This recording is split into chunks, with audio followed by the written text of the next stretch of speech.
তো hello guys, তোমরা কেমন আছো? আমি নরেশ চলে এলাম আজকে আর একটা নতুন ব্লগ নিয়ে। আজ রথযাত্রা, তো রথযাত্রার শুভেচ্ছা জানিয়ে আজকের ব্লগটা শুরু করলাম। তো গাইস দেখো, সকালে বেশ রোদ্দুর ঝলমলে পরিবেশ, তার মধ্যে গাছে সুন্দর ফুল ফুটেছে। তো সকাল সকাল আজকে একটু মালা আনলাম, জুঁই ফুলের মালা এনে ঠাকুরকে দিয়ে দিলাম। ঘরে একটা ছোট্ট আমাদের জগন্নাথ ছিল, তাকে তো দিলাম, তার সাথে আদার্স ঠাকুরকেও দেওয়া হলো। এবং আমরা পুরীতে গিয়েছিলাম, এর আগে তোমাদের দেখিয়েছি, তখন একটা জগন্নাথের মূর্তি এনেছিলাম, সেটা আজকে বসিয়ে তাকেও মালা দিয়ে আজকে পুজো করলাম। আজকে আমাদের প্ল্যানিংটা একটু অন্য আছে। আজকে আমরা রামরাজাতলায় যাব রাম ঠাকুর পুজো দিতে। আর সাথে দেখো আজকে ওয়েদারটাও চেঞ্জ হয়ে গেছে, বৃষ্টি হবে, রথের দিন তো বৃষ্টি হয়েই থাকে। তো রাম ঠাকুর দেখবো আর তার সাথে সাথে রথ দেখাও হবে। এবং দুপুরে জমিয়ে লাঞ্চ করলাম মিক্স ফ্রাইড রাইসের সাথে, আর সাথে চিলি চিকেন ছিল। তো খাওয়া দাওয়ার পরে এবার আমরা ঠাকুর দর্শনে বেরোবো। তো রাস্তায় বেরিয়ে দেখি কত রকমের কালারফুল রথ বেরিয়েছে, মানে লাইটিং দিয়ে এবং ফুল দিয়ে কত সুন্দরভাবে রথগুলোকে সাজিয়েছে। এবং এইটা দেখে সত্যি ছোটোবেলার কথা মনে পড়ে যায়, যখন আমরা আমি, আমার ভাই, দাদা এবং দিদিরা সকলে মিলে এরম রথ সাজাতাম, রথ সাজিয়ে বেরোতাম। আর সব থেকে মজার বিষয় এটাই ছিল, রাস্তায় যখন বেরোতাম, রাস্তায় সব সিনিয়ররা এবং আরও সব লোকেরা, ঠাকুমারা, সবাই রথ টানতো একটু করে আমাদের, আর একটু করে ঠাকুরের কাছে প্রণামী দিয়ে যেত। সেই প্রণামীতে যত টাকা উঠতো, সেই টাকায় লাস্টে আমরা সবাই মিলে জিলিপি কিনতাম, কিনে এনে বাড়িতে খেতাম। এই মজাগুলো এখনও মনে পড়ে। তো আজকে আমরা চলে এলাম রামরাজাতলায়। আর সবুজকে দেখো জগন্নাথের শার্টটা পরিয়েছি, মানে টি শার্টটা, যেটা আমরা পুরী থেকে কিনেছিলাম। তো এসে দেখো এখানেও ভিড় হয়, প্রচুর লোকজন, ভিড় হয়ে আছে। আর এখানে তো মেলা হয়েই থাকে, যতদিন রাম ঠাকুর থাকে ততদিন মেলা থাকেই। তো চলো আজকে তোমাদের রাম ঠাকুরটা দেখাই। হাওড়ার রামরাজাতলায় আমরা এসেছি। আমাদের বাড়ি থেকে বেশি দূর নয়, কাছাকাছি প্রায় 10 মিনিট 15 মিনিট লাগে টোটো করে আসতে। তো চলে এলাম। ঢুকতেই দেখো এত কত সুন্দর মার্কেট, পুরো দুধারে মার্কেট, তার মধ্যিখান দিয়ে সরু রাস্তা ঢুকে যাচ্ছে। তো চলো রাম ঠাকুর দেখাই তোমাদের।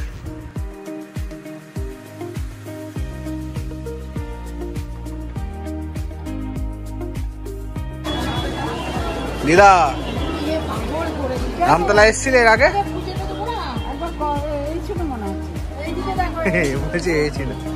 বলছি অনেকদিন আগে ভুলে গেছে না? ও আচ্ছা।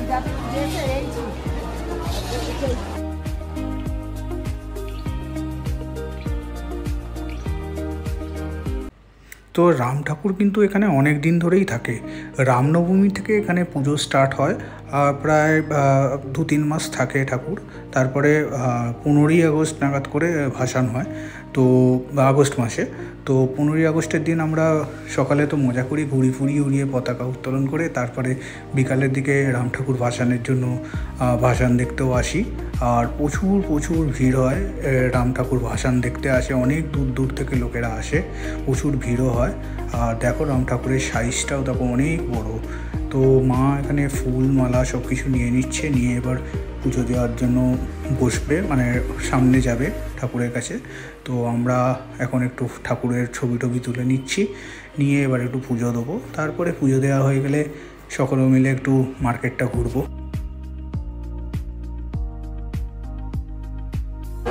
কি হয়েছে সবুজের মুড খারাপ? কি গাড়ি কিনবে? হ্যাঁ, গাড়ি কিনবে? আচ্ছা আচ্ছা আচ্ছা, ঠাকুরকে নমো করে নাও, একবার নমো করে নাও, নমো করো, আগে গাড়ি কিনবে।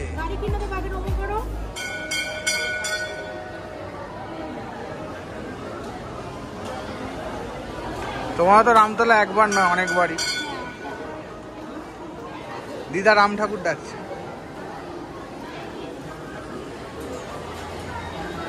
তো ওখানে একটা বাচ্চা মেয়ে রথ এনেছিল, তো সবুজকে ধরে একটু রথও টানিয়ে দিলাম, কেন আজকে ও রথ টানতে পারেনি, তো এখানেই রথ টানিয়ে দিলাম। এর আগের বছর সবুজকে রথ টানানো হয়েছিল, আমরাও বেরিয়েছিলাম রথ নিয়ে রাস্তায়, কিন্তু এবছরে আর সেরকম হয়ে ওঠেনি বলে আমরা, যেহেতু প্ল্যানিংটা আলাদা ছিল, তো এখানেই রথ টানা হয়ে গেল। রথ টানাও হলো, সাথে ঠাকুর দর্শনও হলো, রাম ঠাকুর দর্শন। আর দেখো এই দিকে কি সুন্দর পাথরের মূর্তি করেছে, রাম, সীতা, আর একটা শিবের মূর্তি রয়েছে, আর সাথে রয়েছে কৃষ্ণের মূর্তি, পুরোটাই পাথরের। এগুলো পার্মানেন্ট, এগুলো কোনো ভাসান হয় না, মানে এখানেই থাকবে। আর যেই রাম ঠাকুর দেখালাম যেটা ভাসান হয়, তোমাদের বলেইছি 15ই আগস্ট এরকম করেই, মানে ওই সময় করেই ভাসান হয় আগস্ট মাসে। তো যাই হোক, এই মূর্তিটা সত্যি খুব সুন্দর লাগছে দেখতে। আর এটা আগে ছিল না, রিসেন্ট এগুলো বানিয়ে দেওয়া হয়েছে, মানে এই মূর্তিগুলো। তো আগে শুধু রাম ঠাকুরের যে কাঠামো আছে এই ঠাকুরটাই ছিল। যাই হোক, এত সুন্দরভাবে এটা বাঁধিয়ে দিয়েছে, উপরে ঢালাই ফালাই করে। আগে তো এইসব কিছুই ছিল না।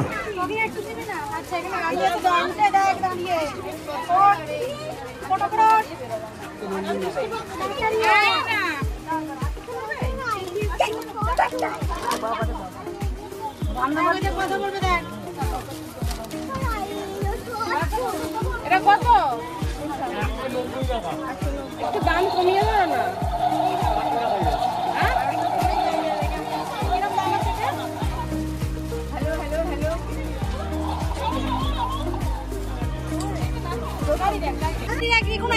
যেকোনো একটা আর একটা অন্য কিছু নেবে, ঠিক আছে? এখান থেকে রেডটা নিচ্ছ, রেডটাও নিচ্ছ, এই গাড়িটা নিচ্ছ, আর এই গাড়িটা নিচ্ছ। দেখি এটা, দেখি দেখি এটা, দেখি সবুজকে যতক্ষণ গাড়ি কিনে দেওয়া হচ্ছিল না ততক্ষণ ওর মুডটা ভালো ছিল না। যাই হোক, এখন কিনে দেওয়া হলো। তারপরে আমরা একটা সুন্দর বজরংবলীর পট কিনলাম, মানে পুরো বাঁধানো, মূর্তির ছবি দেওয়া আছে, পুরো বাঁধানো, এটা কেনা হলো ঘরের জন্য। তো খুব সুন্দর লাগছিলো। এখানে বিভিন্ন রকমের ঠাকুর বাঁধানো বিক্রি হচ্ছে। তো আমরা একটা বজরংবলী ছিল না বাড়িতে, তো ওইটা নিয়ে নিলাম। দেখো, মার্কেটে আমরা এখনও রয়েছি। এরপরে আমরা একটু খাবার প্ল্যানিং করেছি। তো দেখো, প্রথমেই বাদাম ভাজা ছাড়া যায় না, এটা তো সবসময় পাওয়া যায় না, এই মেলাতে এলেই পাওয়া যায়। তো ওই বাদাম কিনে নিলাম, আর সাথে রয়েছে জিলাপি, গরম গরম জিলাপি আমরা নিয়ে বাড়িতে চলে যাচ্ছি। বাড়িতে গিয়ে আবার জমিয়ে জিলাপি, পাঁপড় আর বাদাম ভাজা খাবো।